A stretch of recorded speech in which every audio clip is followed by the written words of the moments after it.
Good evening. MPs are to be given another vote on the Prime Minister's Brexit plans tomorrow, but this time only on one half of the agreement made with the EU. They'll be asked to give their backing to the withdrawal deal, which concerns the divorce bill, the rights of citizens and that controversial matter of the Irish backstop. It needs to get through Parliament tomorrow to guarantee Brexit can be delayed until the 22nd of May. The other part of the deal, the political declaration, which concerns Britain's future relations with the EU, would still need to be backed by MPs in the coming weeks. Labour has criticised the move, calling it a blindfold Brexit. Our political editor, Laura Kuenssberg, reports from Westminster. They won't just be talked into it. Still too many quarrels about what to do. Mark is in a real minority here because he's 17.4 million people. No. Ministers still want to move forward Theresa May's compromise with the EU to end all the noise. Politicians of all political parties have a duty to put the national interest first so that we can put this controversy behind us and move on to a brighter future for the British people. But conversations are over for now with the allies they need, the DUP, who won't back the deal, together with a core of Brexiteers who are still holding out. One thing I would like to see is I think us go back to the EU again, keep the arm of friendship open, explain that there's still time for an exchange of letters providing a legally binding exit from the backstop. There's a trickle of Brexiteers who'll back Theresa May's deal now she's promised to leave, and they're urging colleagues to join them. You also want to leave the EU. Guys and girls, it's up to you. If only it were that simple for Theresa May. Tomorrow she will have another go at getting this place behind her deal. But it's not a third attempt at getting the whole package through, which has already failed twice. You might want to call tomorrow the day of meaningful vote 2.5, because MPs will only be asked to vote on the divorce deal with the European Union. They won't be asked to give another judgment on the whole package, which includes a plan for the long term. Number 10 says it's the last chance to be sure of avoiding a long delay to Brexit. Mr. Speaker, may I say, the proposal the government is making, when the House listens to the rationale behind it, when it hears the full context of it, I'm sure the House will accept, is not only perfectly lawful, perfectly sensible, and is designed to give this House an opportunity of availing itself of a right that the European Union has given to us to avail ourselves of an extension until May the 22nd. What the Prime Minister's tried to do is do something that she denied she would do on the 14th of January, and that is to separate the withdrawal agreement from the political declaration, from the future arrangements. Well, you cannot separate them because otherwise you move into a blindfold Brexit on the basis of the withdrawal agreement. Even with Tories, Number 10's latest wheeze simply might not work. We're all sharing it. That deal that's on the table has all of our names on it. Even those who didn't back Brexit can't agree. We've been in the EU for 45 years. We would hope that the settlement that we decide on would last us for another 50 years. It should not be one that we are held to vote for at gunpoint. And you can't easily get people to support different options because they take us to a different place. A second referendum. That's not the point. The point is we cannot support that deal. The question is, the referendum doesn't settle all of the difficult choices and trade-offs that need to be made in any kind of deal that we're talking about. So saying, well, my answer to the problem of complexity is to pass a binary choice back to the people doesn't settle that one bit. How is your party going to sort this out? You've been having this argument for nearly 3 years. I think the solution to this lies in looking beyond the party to Parliament as a whole. We needed a process that reached across the other side of the House of Commons and worked with the other tribes and factions and the other parties. There are so many doubts, though, about the Prime Minister's deal getting through, whether in two halves or at the same time, that behind closed doors, MPs from all parties are hunting for solutions. Well, I won't be voting for this half deal, and it's another outrage by the Prime Minister trying to circumvent Parliament and attempting to bash us all over the head yet again, and I don't think it will work. And that's why I'm working very closely with colleagues across parties to try and find solutions, because we need a way out of this crisis. But Number 10 is still trying, to find an escape out of the dark hole they're in. Tomorrow they'll ask Parliament to allow them to take another step. Laura Kuenssberg, BBC News, Westminster. Well, let's speak to our Ireland correspondent Emma Vardy, who is in Stormont for us tonight. And all eyes on the DUP. Their support is crucial. Any sign that they're going to change their stance at the last minute?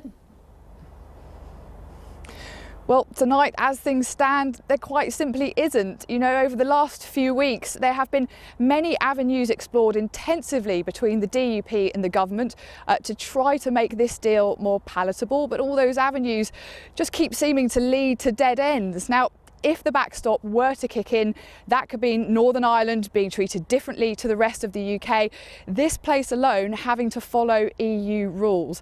There has been something discussed called the Stormont Lock. That would mean this place, the Northern Ireland Assembly, having a role in whether Northern Ireland were to accept new EU rules, and promises that if Northern Ireland had to remain closer to the EU, then the rest of the UK would do something similar, would stand by them. But there's distrust and suspicion in the DUP over whether those promises would be kept further down the line. Now, make no mistake, there are many Remain voters here in Northern Ireland who would like to see that deal go through, if only to end all the uncertainty.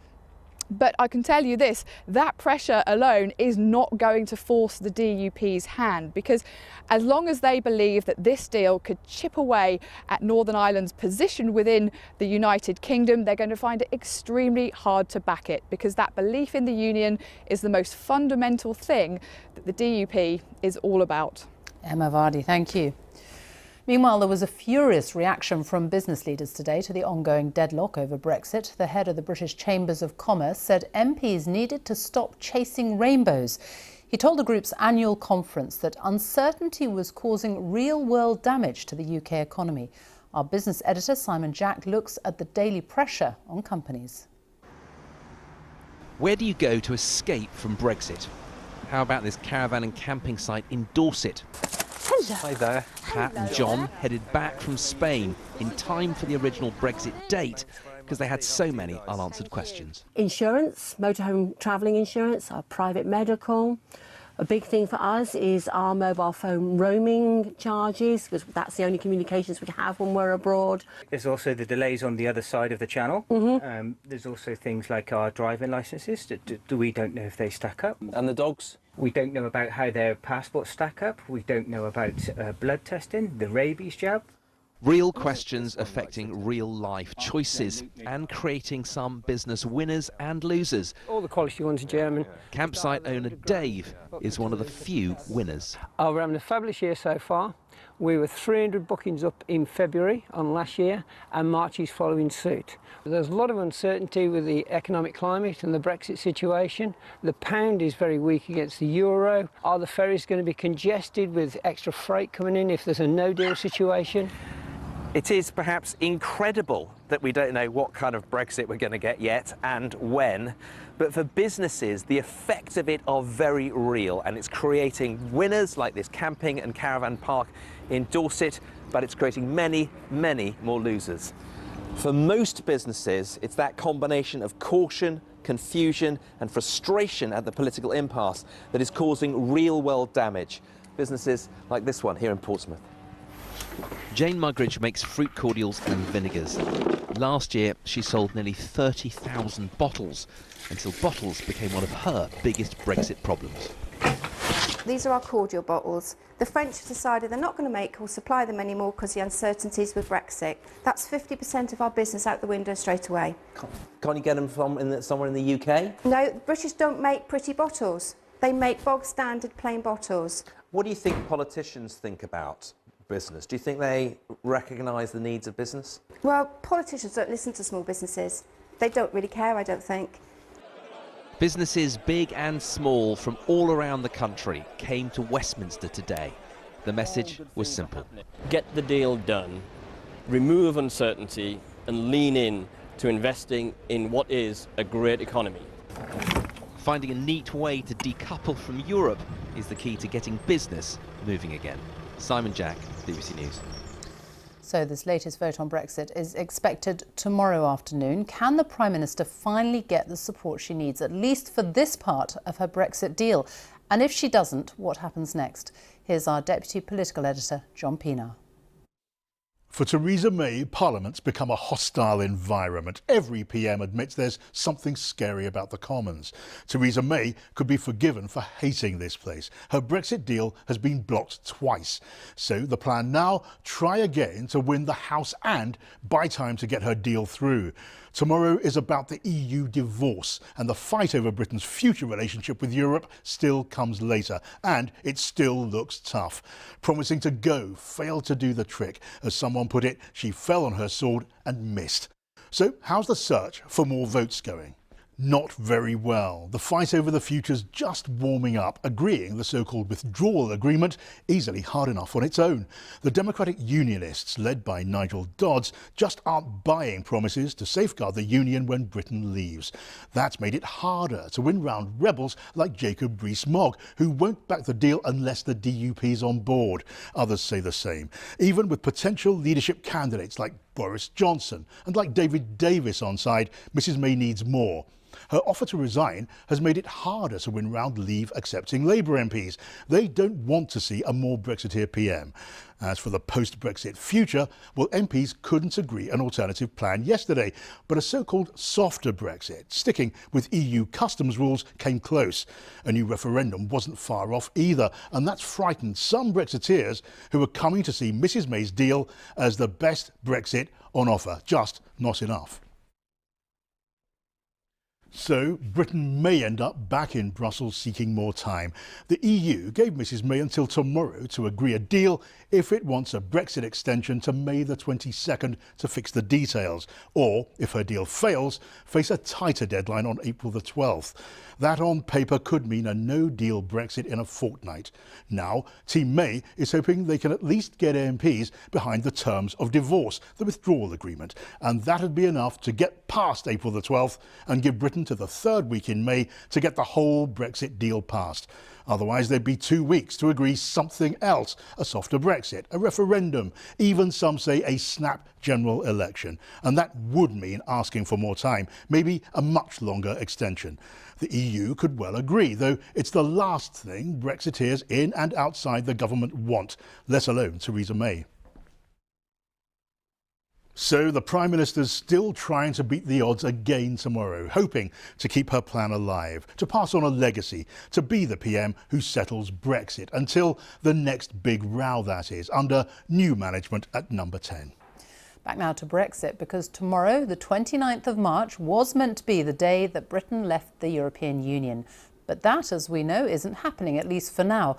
Our special correspondent Ed Thomas has been to Weston-super-Mare in North Somerset, where, like the whole UK, they voted 52 to 48 in favour of leaving. So what do voters there make of the delay to Brexit? We will be leaving the EU on the 29th of March 2019 at 11 p.m. Tomorrow was meant to be the day that changed everything. I was hoping for the start of a new future. Brexit, a government's promise to a nation. I want to wake up and find it's all been a bad dream. Yeah, I do too. I don't want it to happen. How do you feel right now? Let down. Democratic vote doesn't count, does it?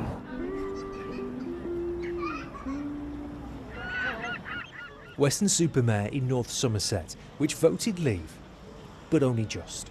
It's been going on so long, it's just fed up with it. Nearly 3 years on, like everyone else, Steve and Theresa are still waiting. What were we voting for? For certainty. So what do you want to happen? Anything, so a decision one way or the other, so we know where we're going. So you take anything, no matter what? Yeah, at the moment, yeah. You take leave, go. Yeah. You take no deal, go. Yeah. You take remain. Yeah.